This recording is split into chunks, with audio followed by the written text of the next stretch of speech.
আমাকে চিনিস না। আরে কি হলো, তোমরা দু জায়গায় মিলে লুডো খেলা নিয়ে মারামারি করছো? ছোট ছোট ওঠো ওঠো। ও আমার পাকা গুটি কেটে দিয়েছে। ওই দেখো, তা ওর চাল পড়েছে, কেটেছে, তা কি হয়েছে? কি?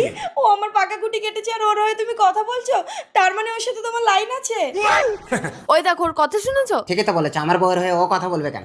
এক্ষুনি ওকে ঘর থেকে বের করো। আচ্ছা ঠিক আছে, আমরা দুই ভাই ছক্কার গুটি চাল দিচ্ছি, যার আগে ছক্কা পড়বে তার বউকে ঘর থেকে বেরিয়ে যেতে হবে, ঠিক আছে? না ভাই বস। এ মারগুটির ছক্কা।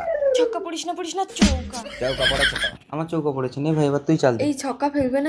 আমি কি করবো? তোমার কপালে যা থাকবে তাই পড়বে। দূরি দড়ি বাবা, বেঁচে গেছি। দাদা, এবার তুই চালা। মারবা একটা ছক্কা। এই ছক্কা ফেলবে না, তাহলে কিন্তু আমাকে বেরিয়ে যেতে হবে। আরে দাঁড়া। মারো। ছক্কা ছক্কা ছক্কা। তিরি তিরি তিরি। আর এবারেও ছক্কাটা পড়লো না, নে তুই চালা। আরে ছক্কা না পড়লে গুটি বের হয় ঘর থেকে। ফুটফুটে ওঠা। ফুটে ওঠা, দাঁড়া কে ওঠে আর কে বেরোয় দেখ। দেখো এবারে যদি ছক্কা পড়ে তোমাকে কিন্তু বেরিয়ে যেতে হবে। ওম শান্তি। ছক্কা।